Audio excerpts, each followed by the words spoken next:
Hi, it has been almost 3 months since I had my hysterectomy, and I just wanted to follow up and provide the type of video that I would have liked to have seen from someone who had just gone through the surgery. So, if that's you and you are getting ready or thinking about preparing to do a hysterectomy and you want to know the honest perspective of one person's story, that's what I'm here to share. If you're supporting someone who's going through this, or has gone through it recently, I hope this video will help you as well.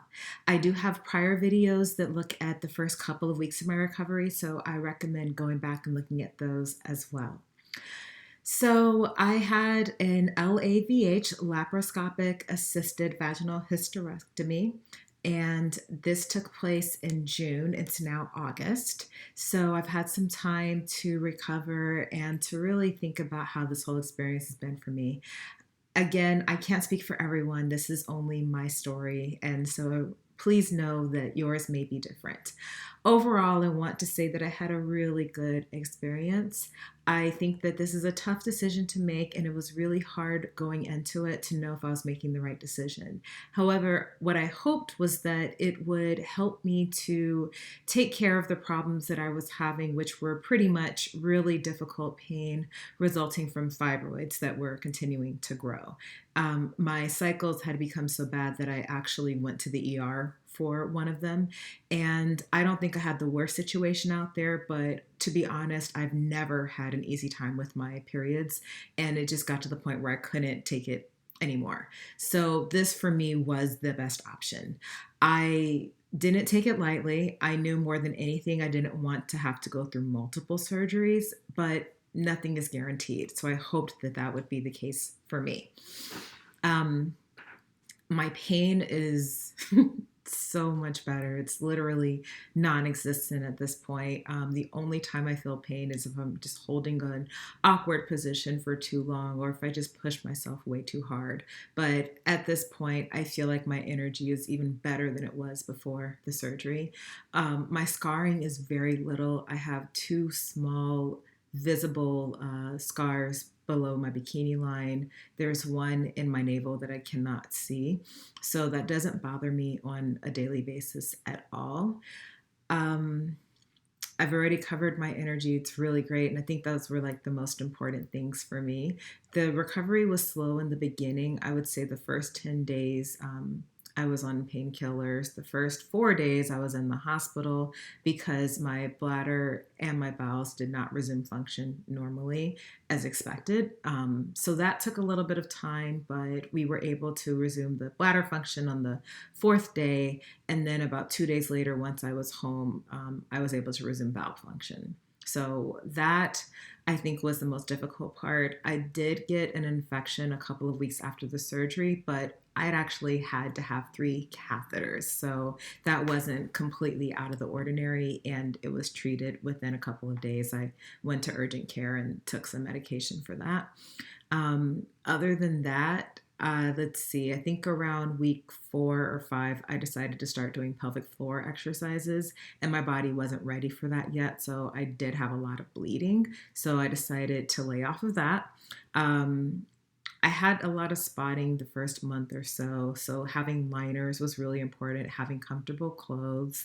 I didn't experience weight gain with the procedure, which I was very happy about. I know some people have lost weight, some people have gained weight.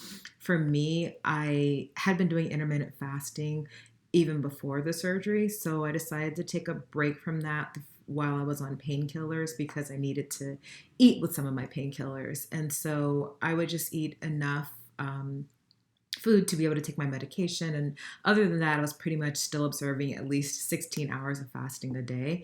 And I was able to kick back into my regular fasting, which is anywhere from 16 to 20 hours within a couple of weeks. So my weight has been pretty stable. I'm actually back into all of the clothes that I was wearing before my surgery. That completely surprised me. I was prepared to wear clothing that I had set aside probably up until December. So now I need to get rid of those bigger clothes, and that's a really good victory for me. That being said, I haven't weighed myself in about a month. I really didn't want the stress of worrying about that when my priority was recovery. So I pretty much just look at whether or not my clothes are fitting as an indication of where I am. I think it's really important to give yourself a lot of grace in this process. I remember the first 2 or 3 weeks, I just felt really stir crazy.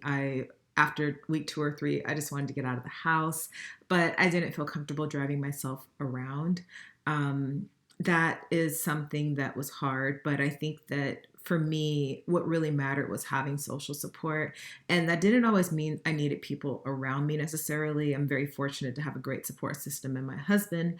I had a lot of family members that were checking on me, and sometimes just getting a text message from a friend, a joke, a picture, even watching my friends go on vacation and enjoy their summers was fun because I needed to stay at home and heal. Um, I want to say that at 6 weeks, I was pretty much cleared to do regular exercise. So in the beginning, I really wasn't walking very far at all, but I tried to walk, even if it was just for a minute or two. And as the weeks went on, I tried to walk for up to 20 minutes or 30 minutes. And I eventually got to where I could walk for up to an hour some days. That might mean I need to rest a different day. But once I hit 6 weeks, I was cleared to do what I wanted to do, which was dance. So I started going to dance classes and walking up to 5 days per week.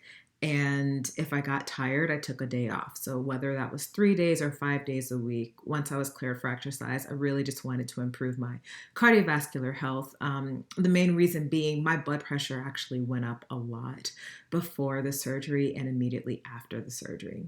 So I ended up decreasing my meat and dairy intake to try to get my blood pressure down, as well as doing meditation on a daily basis. So I am still working through that. I want to continue to decrease the stress in my life. I am starting a new position as we speak. So I have a lot going on in my life, but I'm really grateful to have recovered well from the surgery. And I want to just make sure I keep these good practices moving forward. I haven't had any bad side effects. I think my stitches are probably mostly dissolved at this point. Um, I don't have any spotting.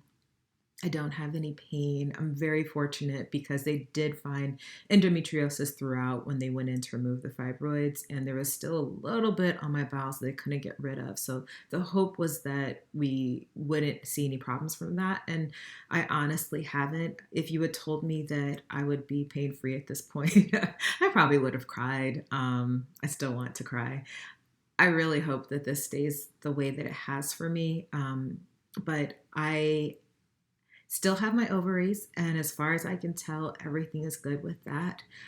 I pretty much have removed my uterus, my cervix is no longer there. So there are things that I will stay mindful of and keep an eye out for, but as of right now, things feel good. And I just try to treat my body with respect. And if I feel any pain, I try to pull back a little.